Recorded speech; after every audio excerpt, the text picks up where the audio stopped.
हरे कृष्ण। नमो ओं विष्णुपादाय कृष्णपृष्ठाय भूतले श्रीमते भक्तिवेदांत स्वामीति नामिने नमस्ते सरस्वती देवे गौरवाणी प्रचारिणे निर्विशेष शून्यवादी पाश्चात्यदेशतारिणे। जय श्री कृष्ण चैतन्य प्रभु नित्यानंद श्री अद्वैत गदाधर शिवासादि श्री गौर भक्तवृंद। हरे कृष्ण कृष्ण कृष्ण हरे हरे, हरे राम राम राम हरे हरे। ओम नमः भगवते वासुदेवाय, ओम नमः भगवते वासुदेवाय, ओम नमः भगवते वासुदेवाय। श्रीमद् भागवतम प्रथम स्कंद नवम अध्याय श्लोक नंबर 23। भक्तावेश मनजस्मिन् वाचा जत् नाम कीर्तयन् तेजन कलेबरम जोगी मुच्यते काम कर्मभिः। भक्ता भक्ति যোগের দ্বারা আবেশ্য মানে আবিষ্ট, মন মানে মন, জস্মিন মানে যার, বাচ মানে বাক্যের দ্বারা, যত মানে শ্রীকৃষ্ণ, নাম মানে দিব্য নাম, কীর্তয়ন মানে উচ্চারণ করতে করতে, তেজন মানে ত্যাগ করেন, কলেবরম এই জড়দেহ, যোগী মানে ভক্ত, মুচ্যতে মুক্ত হন, কাম কর্মভি মানে সকাম কর্মের বন্ধন থেকে। অনুবাদ: ভক্তি সমাহিত চিত্তে যে ভক্তেরা তার ভাবে আবিষ্ট হয়ে তার মহিমা কীর্তন করেন, তিনি তাদের জড়দেহ ত্যাগের সময় সকাম কর্মের বন্ধন থেকে মুক্ত করেন। তাৎপর্য: যোগের অর্থ হচ্ছে অন্য সমস্ত বিষয় থেকে মনকে মুক্ত করে একাগ্র করা। প্রকৃতপক্ষে এই একাগ্রতাই হচ্ছে সমাধি বা সম্পূর্ণরূপে ভগবানের সেবায় যুক্ত হওয়া। যিনি এইভাবে তার চিত্তকে একাগ্র করেন তিনি হচ্ছেন যোগী।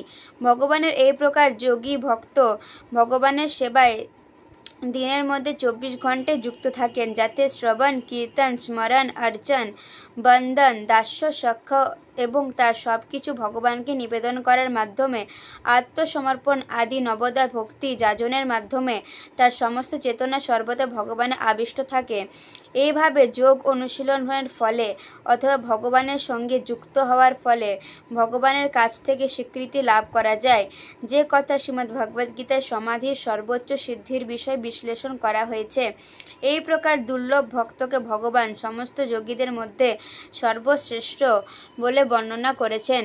ভগবত কৃপা প্রাপ্ত এই প্রকার সিদ্ধিযোগী পূর্ণ চেতনায় তার মনকে ভগবানে একাগ্রীভূত করে এবং এইভাবে তার দেহ ত্যাগ করার সময় ভগবানের দিব্য নাম কীর্তন করার ফলে তিনি তৎক্ষণাৎ ভগবানের অন্তরঙ্গা শক্তির দ্বারা ভগবানের নিত্যধামে স্থানান্তরিত হন, যেখানে জড়জাগতিক বন্ধন জীবনের কোনো প্রশ্নে ওঠে না। জড়জগতের জীবকে জন্মান্তর ধরে তার কর্মের ফল অনুসারে ত্রিতাপ ক্লেশ ভোগ করতে হয়। বিষয় বাসনার ফলে জীবের ভববন্ধন হয়। ভগবত ভক্তি জীবের স্বাভাবিক বাসনা বিনষ্ট করে, পক্ষান্তরে তা ভগবানের প্রেমময় সেবায় যথাযথভাবে নিয়োজিত করে। তার ফলে জীবের বাসনা চিন্ময় স্তরে উন্নীত হয়। মহারথী ভীষ্মদেব ভক্তিযোগ নামক একটি বিশেষ যোগের উল্লেখ করেছিলেন এবং তিনি তার জড়দেহ ত্যাগের পূর্বে ভগবানের প্রত্যক্ষ উপস্থিতি লাভের পরম সৌভাগ্য অর্জন করেছিলেন।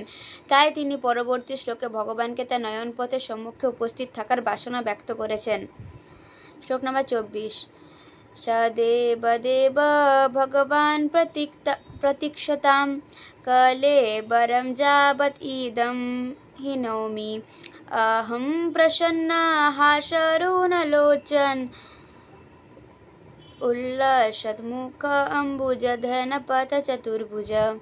স মানে তিনি, দেব মানে দেবতাদের দেবতা, ভগবান মানে পরমেশ্বর ভগবান, প্রতীক্ষণাম মানে হচ্ছে প্রতীক্ষতাম মানে হচ্ছে কৃপা করে প্রতীক্ষা করুন, কলেবরম মানে দেহ, যাবৎ মানে যতক্ষণ পর্যন্ত, ইদম মানে এই মানে জড়দেহ, হিনৌমি মানে ত্যাগ করি, অহম মানে আমি, প্রসন্ন মানে প্রফুল্ল, হাস মানে হাসি, অরুণ লচন মানে প্রভাতের সূর্যের মতো রক্তিম যার চক্ষু, উল্লসৎ মানে সুন্দরভাবে অলঙ্কৃত, মুখ অম্বুজা মানে যার মুখমণ্ডল পদ্মের মতো, ধ্যান পথ মানে আমার ধ্যানের পথে, চতুর্ভুজা মানে চতুর্ভুজ নারায়ণ মানে বিশ্বদেবের আরাধ্য রূপ।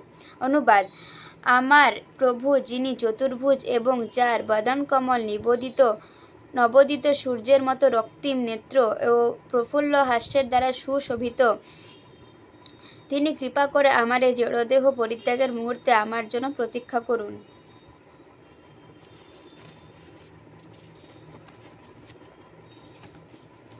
বিশ্বদেব ভালোভাবে জানতেন যে শ্রীকৃষ্ণ হচ্ছেন আদি নারায়ণ, তার আরাধ্য বিগ্রহ ছিলেন চতুর্ভুজ নারায়ণ বিগ্রহ, কিন্তু তিনি জানতেন যে চতুর্ভুজ নারায়ণ হচ্ছেন শ্রীকৃষ্ণের অংশ।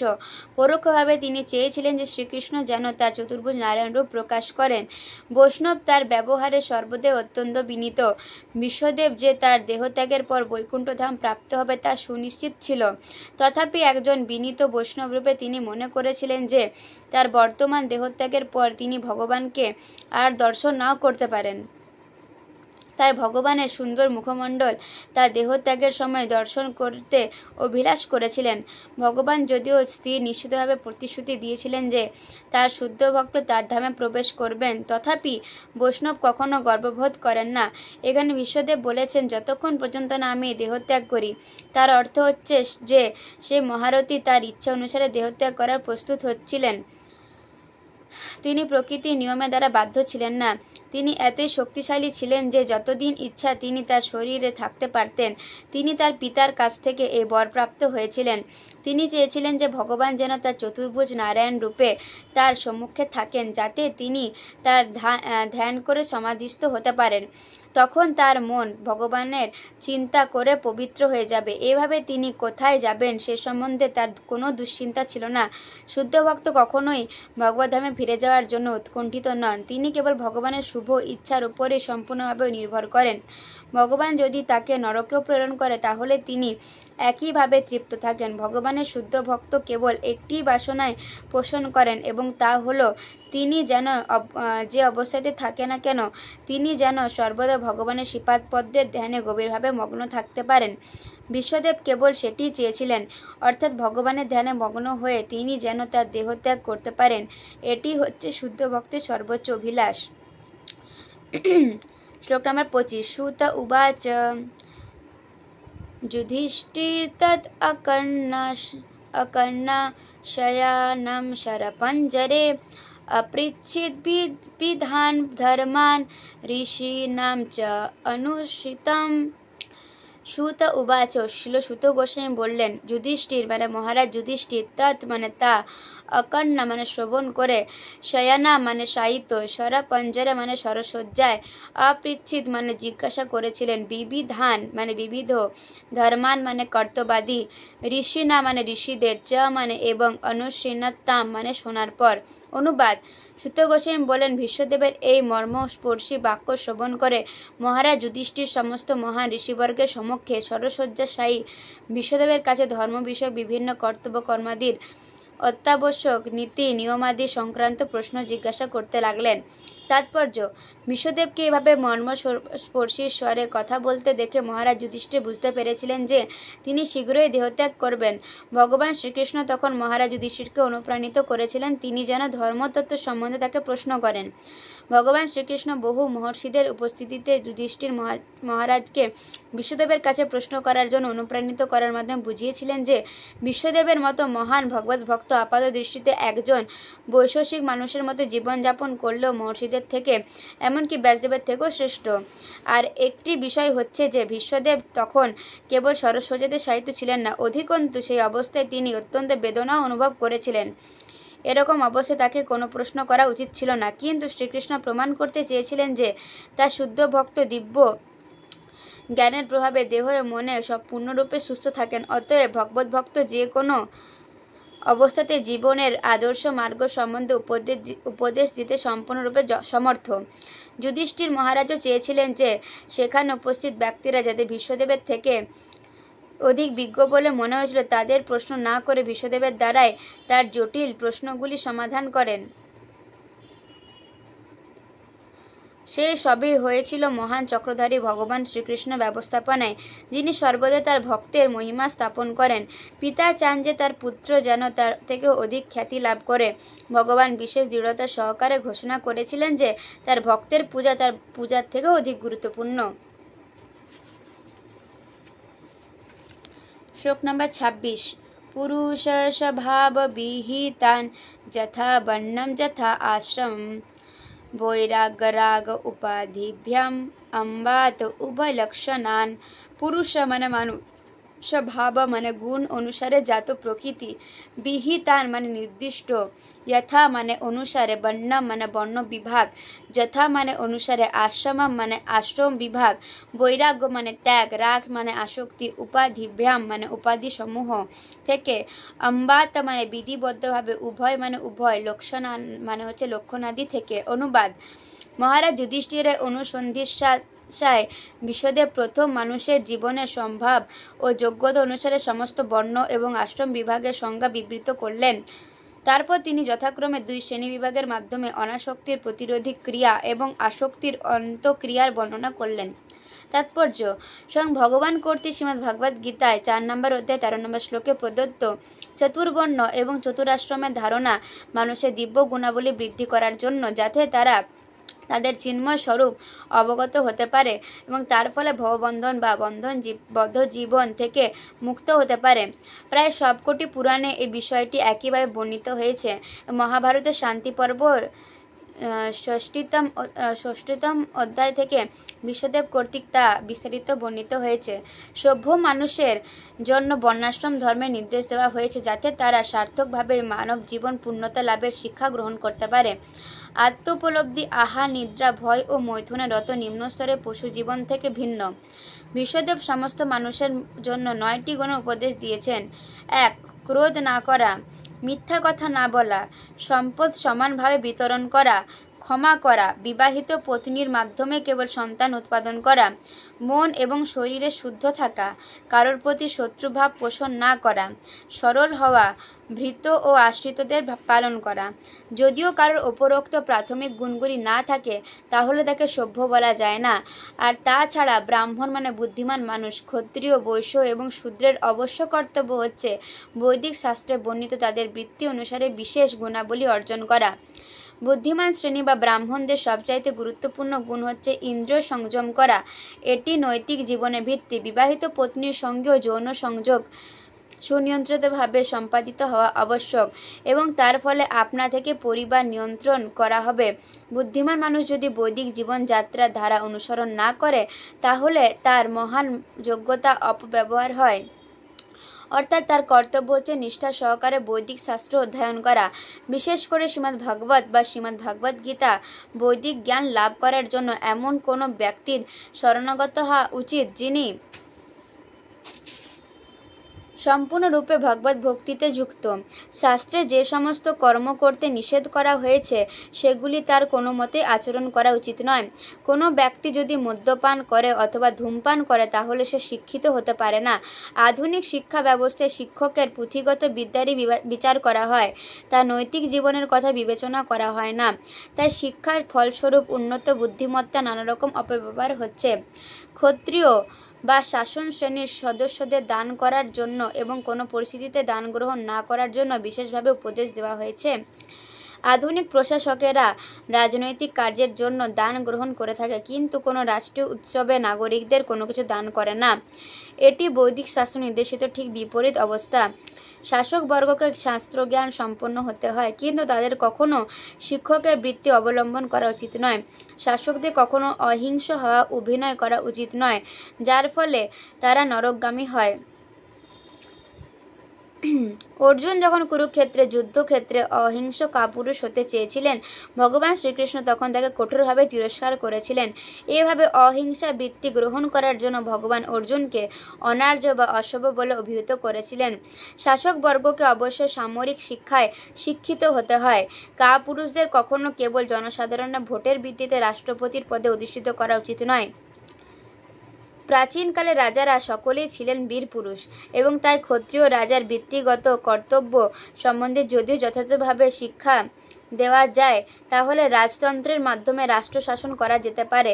যুদ্ধে রাজা অথবা রাষ্ট্রপতির শত্রুর দ্বারা আঘাতপ্রাপ্ত না হয়ে গৃহে প্রত্যাবর্তন করা উচিত নয়।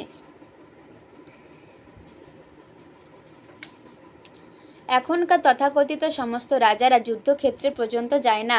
মিথ্যা রাষ্ট্র প্রতিষ্ঠার আশায় তারা সামরিক শক্তিকে কৃত্রিমভাবে অনুপ্রাণিত করতে অত্যন্ত দক্ষ। শাসক শ্রেণী যখনই বৈশ্য এবং শূদ্রে পরিণত হয় তখন সমগ্র রাষ্ট্র ব্যবস্থা দূষিত হয়ে যায়। বৈশ্য বা ব্যবসায়ী সম্প্রদায়ের সদস্যদের বিশেষভাবে উপদেশ দেওয়া হয়েছে গাভীদের রক্ষা করার জন্য। গোরক্ষা মানে হচ্ছে দুগ্ধজাত পদার্থ অর্থাৎ দধি এবং মাখন উৎপাদন বৃদ্ধি করা। বৈদিক জ্ঞানে শিক্ষাপ্রাপ্ত হয়ে তার ভিত্তিতে কৃষিকার্য এবং খাদ্যদ্রব্যের বিতরণ এবং সেই সঙ্গে দান করা হচ্ছে ব্যবসায়ী সম্প্রদায়ের প্রধান কর্তব্য। ক্ষত্রিয়দের যেমন নাগরিকদের রক্ষা করার দায়িত্ব হয়েছে, তেমনি বৈশ্যদের পশুদের রক্ষা করার দায়িত্ব দেওয়া হয়েছে। পশুদের কখনো হত্যা করা উচিত নয়। এই প্রকার পশু হত্যা বর্বর সমাজের লক্ষণ।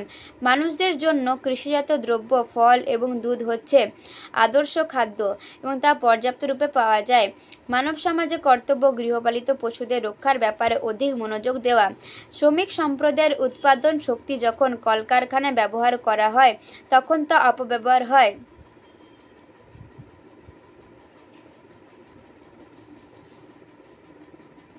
বিভিন্ন প্রকার কলকারখানাগুলি কখনো মানুষের অপরিহার্য প্রয়োজন দ্রব্যগুলি যথা চাল, গম, শস্য, দুধ, ফল এবং শাকসবজি উৎপাদন করতে পারে না। যন্ত্রপাতি এবং অস্ত্রশস্ত্র উৎপাদনের ফলে এক শ্রেণীর স্বার্থপর ব্যক্তিদের কৃত্রিম জীবনযাত্রার মান বর্ধিত হয় আর হাজার হাজার মানুষ অনাহারে থাকে এবং অশান্তি ভোগ করে। এটি কখনো মানব সভ্যতার আদর্শ হওয়া উচিত নয়। শূদ্র বা অল্প বুদ্ধি সম্পন্ন মানুষদের স্বতন্ত্রতা থাকা উচিত নয়। তাদের কর্তব্য হচ্ছে ঐকান্তিকভাবে সমাজে 3 উচ্চ বর্ণের সেবা করা। উচ্চ বর্ণের সেবা করার মাধ্যমে শূদ্ররা জীবনে সব রকম সুখ স্বাচ্ছন্দ্য লাভ করতে পারে। শাস্ত্রে বিশেষভাবে নির্দেশ দেওয়া হয়েছে যে শূদ্রদের কখনো ধন সঞ্চয় করা উচিত নয়। শূদ্র যখনই ধন সঞ্চয় করে তখনই সে আসব্বান, স্ত্রীসঙ্গ, দ্রুতক্রীড়া আদি পাপ কর্মে লিপ্ত হয়ে সে ধনের অপব্যবহার করবে। আসব্বান, স্ত্রীসঙ্গ, দ্রুতক্রীড়া সূচিত করে যে জনসাধারণ শূদ্রের থেকে অধঃপতিত হয়ে গেছে। উচ্চ বর্ণের কর্তব্য হচ্ছে সর্বদা শূদ্রদের পালন করা এবং তাদের পুরাতন বা ব্যবহৃত বস্ত্র সরবরাহ করা।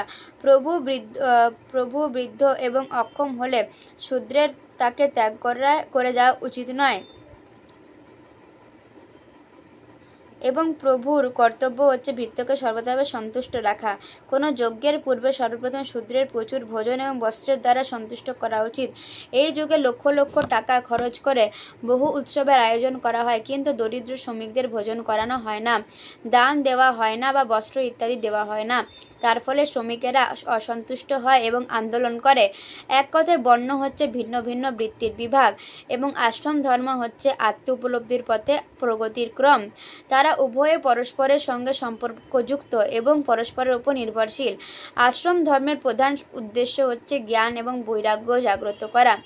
ব্রহ্মচারী আশ্রম ভবিষ্যৎ জীবনের জন্য প্রশিক্ষণ স্থল। এই আশ্রমে শিক্ষা দেওয়া হয় যে এই জড়জগৎ জীবের প্রকৃত আবাস নয়। বদ্ধ জীবেরা জড়া প্রকৃতির বন্ধনে বন্দী হয়ে আছে এবং তাই আত্ম উপলব্ধি হচ্ছে জীবনের পরম লক্ষ্য। সমগ্র আশ্রম ধর্মের উদ্দেশ্য হচ্ছে বৈরাগ্য সাধন। যিনি বৈরাগ্যের এই মূল ভাবনা গ্রহণে অক্ষম তাকে বৈরাগ্যের ভাব নিয়ে গৃহস্থ আশ্রম প্রবেশ করার অনুমতি দেওয়া হয়। তাই যে বৈরাগ্য ভাব প্রাপ্ত হয়েছে সে তৎক্ষণাৎ চতুর্বর্ণ আশ্রম বা সন্ন্যাস আশ্রম সরাসরিভাবে গ্রহণ করতে পারে এবং ধন সঞ্চয় না করে তাকে কেবল দান গ্রহণের মাধ্যমে চরম উপলব্ধির জন্য দেহ ধারণ করতে হয়। গৃহস্থ আশ্রম আসক্তদের জন্য এবং বানপ্রস্থ সন্ন্যাস আশ্রম তাদেরই জন্য যারা জড়জাগতিক জীবনের প্রতি বিরক্ত হয়েছে। ব্রহ্মচর্য আশ্রম আসক্ত এবং বিরক্ত উভয়ের প্রশিক্ষণের জন্য। শ্লোক নাম্বার 27। दान धर्मा राजधर्मान मोक्ष धर्मान विभागश स्त्रिय धर्मान भगवत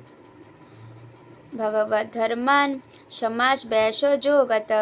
दान धर्म মানে দান করার পন্থা, রাজধর্ম মানে রাজার কর্তব্য, মোক্ষ ধর্ম মানে মুক্তি লাভের উপায়, বিভাগশ মানে বিভাগ অনুসারে, স্ত্রী ধর্মান মানে স্ত্রী লোকেদের কর্তব্য, ভগবত ধর্মান মানে ভগবত ভক্তির পন্থা, সমাস মানে সাধারণভাবে, ব্যাস মানে বিশদভাবে, যোগত মানে উপায়। অনুবাদ।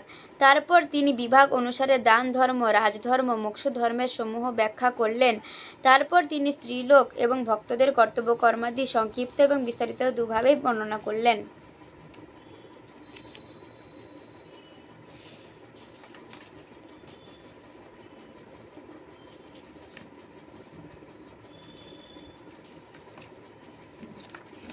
দান করা গৃহস্থদের প্রধান কর্তব্য এবং তার কষ্টজিত ধনের অন্তত শতকরা 50 ভাগ দান করার জন্য তার প্রস্তুত থাকা উচিত। ব্রহ্মচারী বা শিক্ষার্থীর কর্তব্য হচ্ছে আত্মত্যাগ, গৃহস্থের কর্তব্য দান করা এবং ব্রাহ্মণপস্থী বা সন্ন্যাসীর কর্তব্য হচ্ছে কৃচ্ছ সাধন ও তপশ্চর্য অনুশীলন করা।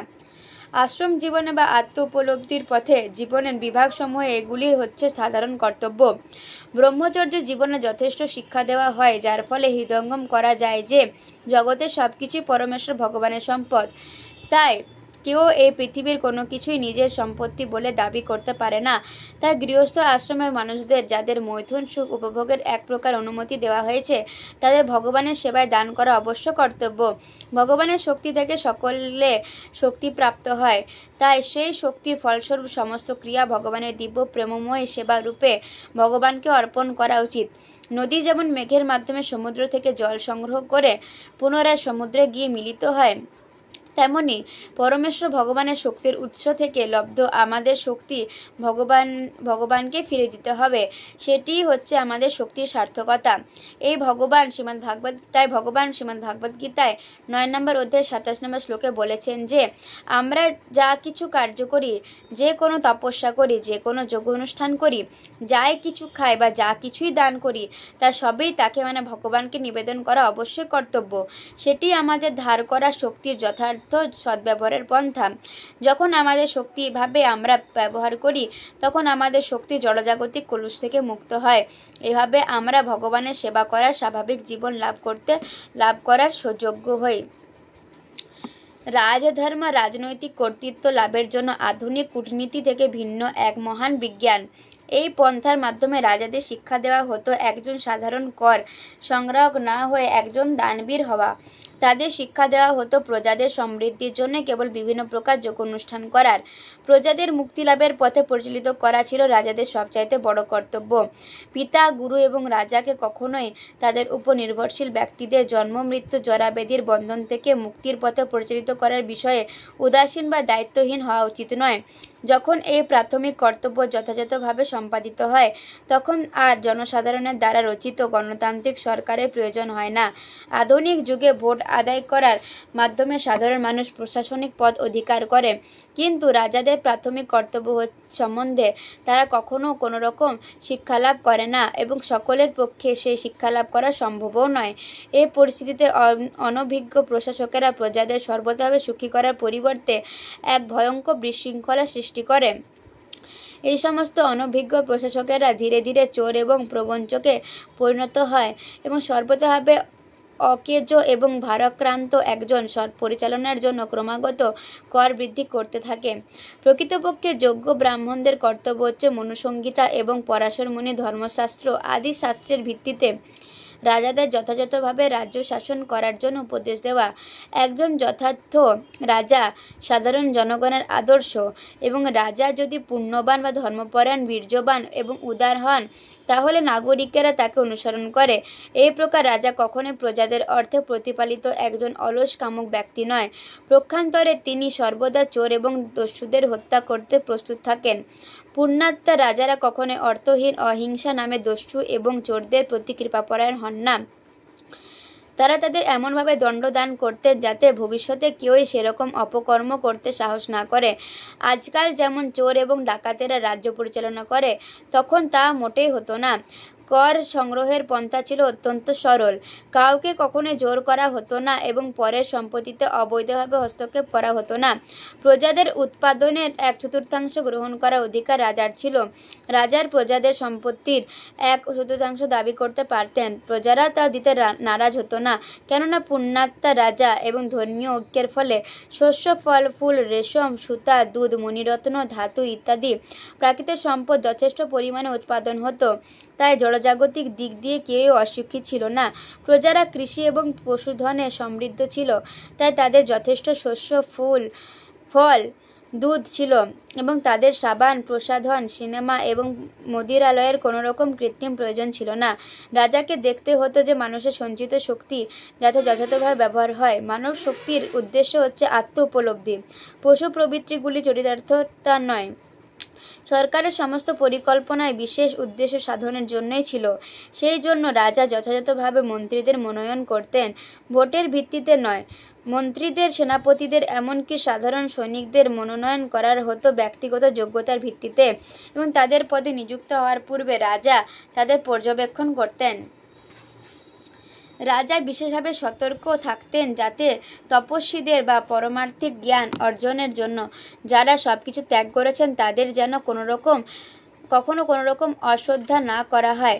রাজা ভালোভাবে জানতেন যে পরমেশ্বর ভগবান কখনো তার অন্যান্য ভক্তের অপমান সহ্য করতে পারে না। তাই এই প্রকার তপস্বীর, দুর্বৃত্ত এবং চোরদের কাছেও বিশ্বস্ত শ্রদ্ধাপাত্র ছিলেন, যারা কখনো তাদের আদেশ অমান্য করত না। রাজা অশিক্ষিত, অসহায় বিধবাদের বিশেষ সুরক্ষা প্রদান করতেন। শত্রুর আক্রমণের পূর্বে প্রতিরক্ষার বিশেষ ব্যবস্থা অবলম্বন করা হতো। কর গ্রহণের প্রথা ছিল অত্যন্ত সরল এবং তার অপব্যবহার করা হতো না। পক্ষান্তরে তার দ্বারা রাষ্ট্রের অর্থনৈতিক ভিত্তি সুদৃঢ় করা হতো। পৃথিবীর সমস্ত প্রান্ত থেকে সৈন্য সংগ্রহ করা হতো এবং বিশেষ কর্তব্য সম্পাদনের জন্য তাদের শিক্ষা দেওয়া হতো। মুক্তিলাভের উদ্দেশ্য কাম, ক্রোধ, লোভ, মোহ, মদ এবং মাৎসর্য জয় করতে হতো। ক্রোধ জয় করার জন্য ক্ষমা করতে শিখতে হয়। অবৈধ বাসনার থেকে মুক্ত হওয়ার জন্য ভবিষ্যতে পরিকল্পনা করা প্রবণতা ত্যাগ করতে হয়। আধ্যাত্মিক অনুশীলনের দ্বারা নিদ্রা জয় করতে হয়। সহিষ্ণুতার দ্বারা লোভ জয় করা যায়। বিভিন্ন রোগের উৎপাত প্রতিহত করার জন্য নিয়ন্ত্রিত আহারের দ্বারা, আত্মসংযমের দ্বারা মিথ্যা আশা থেকে মুক্ত হওয়া যায় এবং অসৎ সঙ্গ ত্যাগ করার ফলে অর্থের অপব্যবহার বন্ধ করা যায়। যোগ অনুশীলনের ফলে ক্ষুধা এবং তৃষ্ণা নিয়ন্ত্রিত করা যায়। জগতের অনিত্যতা সম্বন্ধে জ্ঞান আহরণের ফলে বিষয় তৃষ্ণা নিবারণ করা যায়। বিহ্বলতা জয় করা যায় খুব ভোরে শয্যা ত্যাগ করার দ্বারা, এবং তথ্য নির্ধারণ করার মাধ্যমে মিথ্যা তর্ক জয় করা যায়। মৌনতা বা গাম্ভীর্যের দ্বারা বাচালতা বর্জন করা যায় এবং বীর্যের দ্বারা ভয় জয় করা যায়। আত্ম অনুশীলনের দ্বারা পূর্ণ জ্ঞান লাভ করা যায়। প্রকৃতপক্ষে মুক্তি লাভের জন্য কাম, ক্রোধ, স্বপ্ন ইত্যাদি থেকে মুক্ত হওয়া অবশ্য কর্তব্য। স্ত্রীদের পুরুষের অনুপ্রেরণায় উৎস বলে মনে করা হতো। প্রকৃতপক্ষে স্ত্রীলোকেরা পুরুষদের থেকে অধিক শক্তিশালী জুলিয়াস সিজার ক্লিওপেট্রার বশীভূত ছিল। এই প্রকার শক্তিশালী স্ত্রীলোকেরা লজ্জার দ্বারা নিয়ন্ত্রিত হয়, তাই লজ্জা স্ত্রীলোকের ভূষণ। একবার এই নিয়ন্ত্রণ শিথিল হয়ে গেলে স্ত্রীলোকেরা ব্যভিচারের দ্বারা সমাজে মহা উৎপাত সৃষ্টি করে। ব্যভিচারের অর্থ হচ্ছে বর্ণসংকর নামক অবাঞ্ছিত সন্তান উৎপাদন, যা পৃথিবীতে বিশৃঙ্খলা সৃষ্টি করে।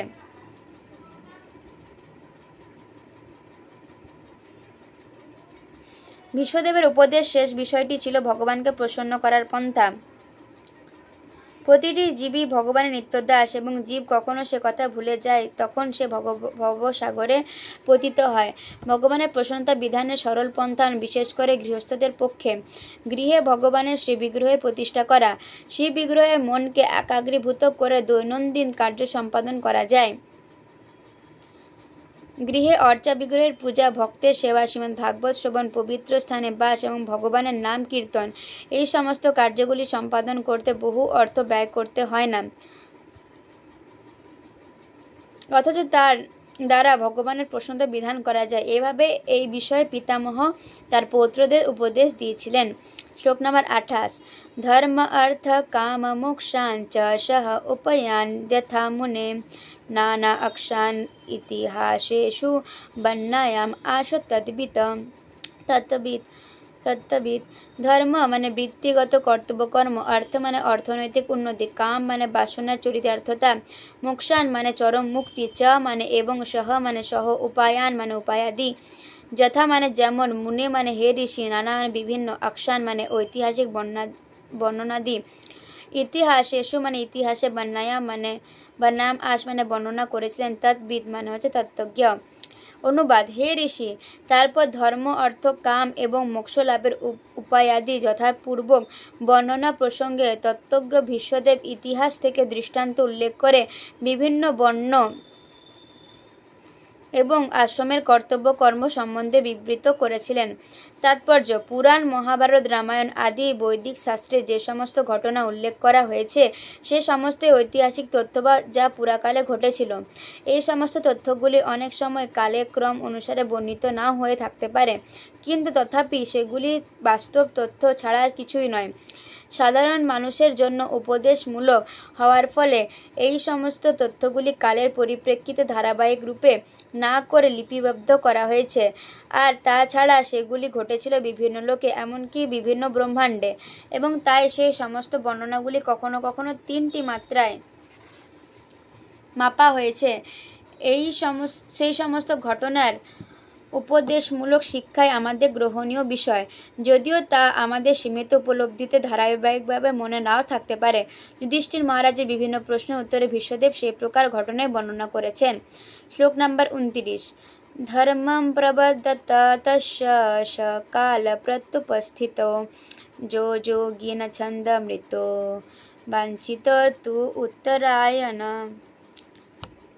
ধর্ম মানে বৃত্তি অনুসারে কর্তব্য কর্মাদি, প্রবর্তত মানে বর্ণনা করার সময়, তস্য মানে তার, স মানে সে, কাল মানে সময়, প্রত্যুপস্থিত মানে যথাযথভাবে এসে উপস্থিত হলো, য মানে যা, যোগীন মানে যোগীদের, ছন্দ মৃত মানে নিজের ইচ্ছার যার মৃত্যুর হয় তার, বাঞ্ছিত মানে অভিলাষিত, তু মানে কিন্তু, উত্তরায়ণ মানে সূর্যের উত্তরায়ণ কাল, যখন সূর্য উত্তর দিগন্তে অভিমুখে হয়ে থাকে।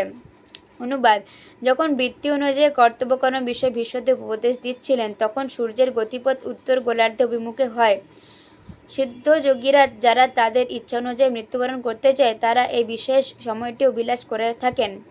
তাৎপর্য: সিদ্ধযোগীরা তাদের ইচ্ছা অনুসারে উপযুক্ত সময় জড়শরীর ত্যাগ করে তাদের ঈপ্সিত লোকে যেতে পারেন। শ্রীমদ্ ভাগবত গীতায় 8 নম্বর অধ্যায় 24 নম্বর শ্লোকে বলা হয়েছে, যে স্বরূপ সিদ্ধ ব্যক্তি, যিনি পরমেশ্বর ভগবানের স্বার্থের অনুকূলে নিজেকে সম্পূর্ণরূপে নিয়োজিত করেছেন, তিনি অগ্নিদেবের জ্যোতি বিকিরণের সময় এবং উত্তরায়ণের সময় সাধারণত দেহত্যাগ করে চির জগতে গমন করেন। বেদে এই প্রকার সময়কে দেহত্যাগ করার পক্ষে শুভ বলে বিবেচনা করা হয়েছে এবং সিদ্ধযোগীরা সেই সুযোগ গ্রহণ করে থাকেন।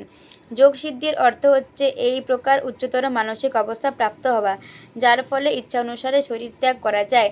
যোগীরা কোনো রকম ভৌতিক যানের সাহায্যে ব্যতীত পলকের মধ্যে যে কোনো লোকে পৌঁছতে পারেন। তারা অতি অল্প সময়ের মধ্যে সর্বোচ্চ লোকে পৌঁছাতে পারেন, যা জড়বাদীদের পক্ষে অসম্ভব। ঘণ্টায় লক্ষ লক্ষ মাইল গতিতে ভ্রমণ করলে সর্বোচ্চ লোকে পৌঁছতে লক্ষ লক্ষ বৎসর লাগবে। এটি একটি ভিন্ন ধরনের বিজ্ঞান এবং ভীষ্মদেব ভালোভাবেই তার সদ্ব্যবহার করতে জানতেন। তিনি তার জড়দেহ ত্যাগ করার জন্য উপযুক্ত সময় প্রতীক্ষা করছিলেন এবং তিনি যখন তার মহান পৌত্র পাণ্ডবদের উপদেশ দিচ্ছিলেন তখন সেই সুবর্ণ সুযোগটি উপস্থিত হয়েছিল। তিনি এভাবে পরমেশ্বর ভগবান শ্রীকৃষ্ণ, পুণ্যাত্মা পাণ্ডবগণ, ভগবান ব্যাসদেব প্রমুখ মহর্ষিগণ আদি সমস্ত মহাত্মাদের সম্মুখে তার দেহত্যাগ করার জন্য প্রস্তুত হয়েছিলেন। শ্লোক নম্বর 30। তদ উপসংহৃত গিরসহস্রেণি বিমুক্ত সঙ্গম মনাদি পুরুষে কৃষ্ণে লশ্চাৎ পিতপাট চতুর্ভুজে পুরস্থিত অমিলিত দৃক বেধারয়ত। তদা মানে তখন, উপসংহৃত মানে প্রত্যাহার করে, গির মানে বাক্য, সহস্রী মানে ভীষ্মদেব মানে যিনি শত সহস্র বিজ্ঞান এবং কলা কৌশলে নিপুণ ছিলেন, বিমুক্ত মানে বিমুক্ত সংজ্ঞা মানে সব কিছু থেকে সম্পূর্ণ মুক্ত হয়ে, মন মানে মন, আদি পুরুষে মানে পরমেশ্বর ভগবানে, কৃষ্ণ মানে শ্রীকৃষ্ণ, লসৎ পিত পটে মানে পিতবসন শোভিত, চতুর্ভুজ মানে চতুর্ভুজ নারায়ণে, পুর মানে সমক্ষে, শীতে মানে দণ্ডায়মান, অমিলিত মানে হচ্ছে অনিমেষে, দৃক মানে নয়নে, বেধারয়াত মানে নিবিষ্ট করেছিলেন।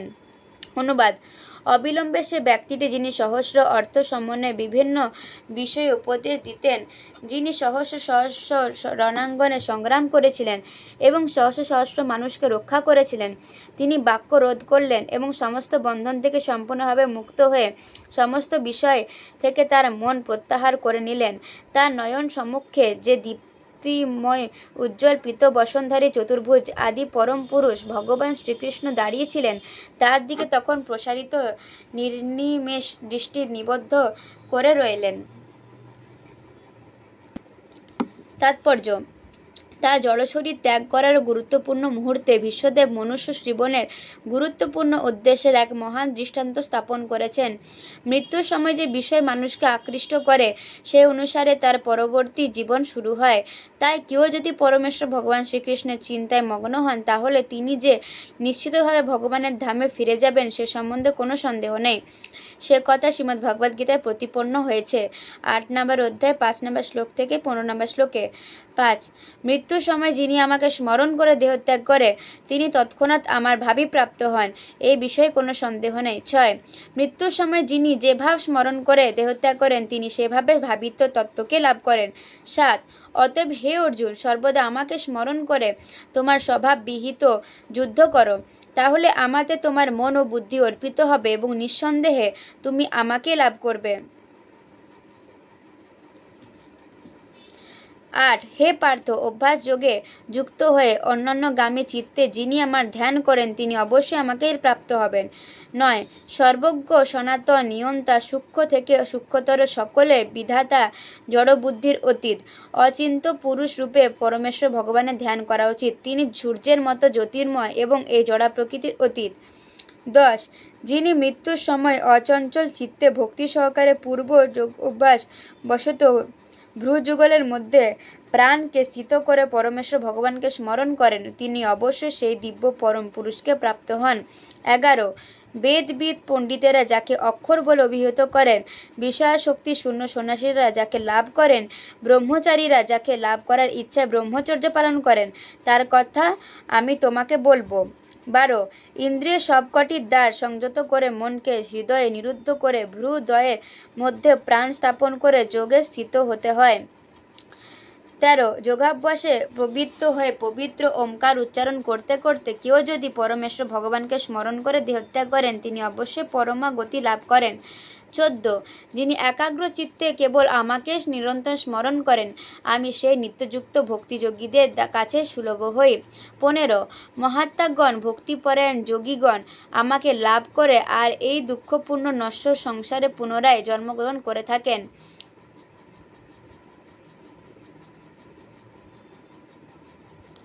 জন্মগ্রহণ করেন না এই দুঃখপূর্ণ নশ্বর সংসারে পুনরায় জন্মগ্রহণ করে না, কেননা তারা সর্বোচ্চ সিদ্ধি লাভ করেছেন। শ্রী ভীষ্মদেব তার ইচ্ছা অনুসারে শরীর ত্যাগ করার সিদ্ধি লাভ করেছিলেন এবং মৃত্যুর সময় তার সম্মুখে তার অভীষ্ট শ্রীকৃষ্ণকে স্বয়ং উপস্থিত থাকার মহা সৌভাগ্য লাভ করেছিলেন।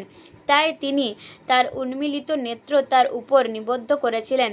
তার স্বতঃস্ফূর্ত প্রেমের প্রভাবে তিনি দীর্ঘকাল ধরে শ্রীকৃষ্ণকে দর্শন করতে চেয়েছিলেন। যেহেতু তিনি ছিলেন ভগবানের শুদ্ধ ভক্ত তাই যোগের বিশদ ক্রিয়াকলাপের আবশ্যকতা তার ছিল না।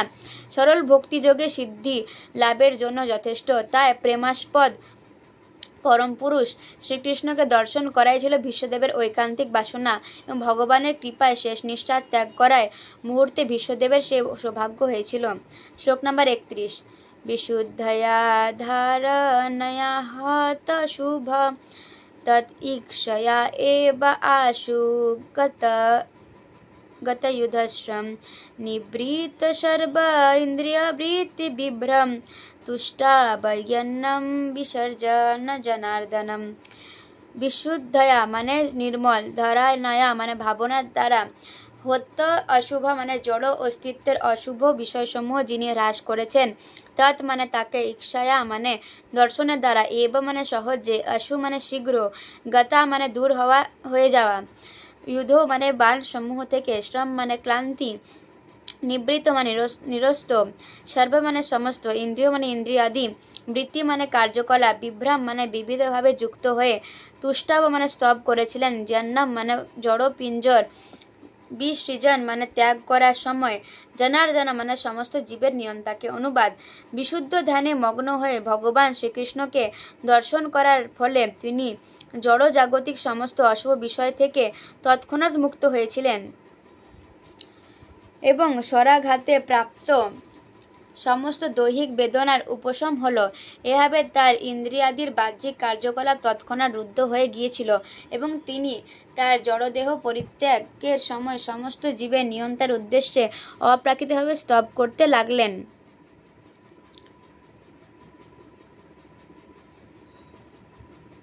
তাৎপর্য: জড়দেহ হচ্ছে জড়া প্রকৃতির একটি দান, যাকে তত্ত্বগতভাবে বলা হয় মায়া। ভগবানের সঙ্গে আমাদের নিত্য সম্পর্কের কথা ভুলে যাওয়ার জন্য আমরা এই জড়দেহের সঙ্গে একাত্ম বোধ করি। ভগবান উপস্থিত হওয়ার সঙ্গে সঙ্গে বিশ্বদেবের মতো শুদ্ধ ভক্তের এই মায়া অবিলম্বে অপসারিত হয়েছিল। ভগবান শ্রীকৃষ্ণ হচ্ছেন সূর্যের মতো এবং মায়া বা বহিরঙ্গা জড়া প্রকৃতি অন্ধকারের মতো। সূর্যের প্রকাশ হলে অন্ধকারের আর কোনো সম্ভাবনাই থাকে না। তাই ভগবান শ্রীকৃষ্ণ পৌঁছাবার সঙ্গে সঙ্গে সমস্ত জড়কলুষ দূরীভূত হয়েছিল এবং এইভাবে বিশ্বদেব জড়ের সঙ্গে সম্পর্কযুক্ত ইন্দ্রিয় সমূহের কার্যকলাপ স্তব করে দিব্য স্তরে অধিষ্ঠিত হতে সমর্থ হয়েছিলেন। আত্মা শুদ্ধ এবং ইন্দ্রিয়গুলিও শুদ্ধ। জড়কলুষের দ্বারা কলুষিত হয়ে ইন্দ্রিয়গুলি অপূর্ণ ও অশুদ্ধ রূপে প্রতিভাত হয়। পরম শুদ্ধ ভগবান শ্রীকৃষ্ণের সঙ্গে পুনরায় সংযুক্ত হওয়ার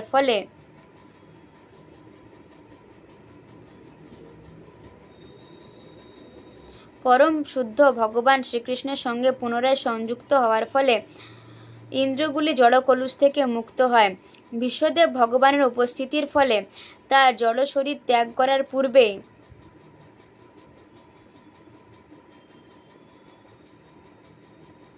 এই সমস্ত দিব্য অবস্থা লাভ করেছিলেন।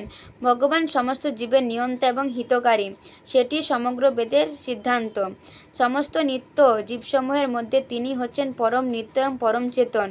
নিত্যানিত্যানাং চেতন এশ্চতানামেকো বহুনাম যো বিদধাতি কামান। আর তিনি সমস্ত জীবের সকল প্রকার প্রয়োজনসমূহ সরবরাহ করে থাকেন। এভাবে তিনি তার পরম ভক্ত বিশ্বদেবের দিব্য অভিলাষ পূর্ণ করার জন্য সমস্ত প্রকার সুযোগ প্রদান করেছিলেন। তার উদ্দেশ্যে বিশ্বদেবের প্রার্থনা নিম্নে দেওয়া হয়েছে। জয় শ্রীমদ্ ভাগবতম কি জয়, শ্রীল প্রভুপাদ কি জয়।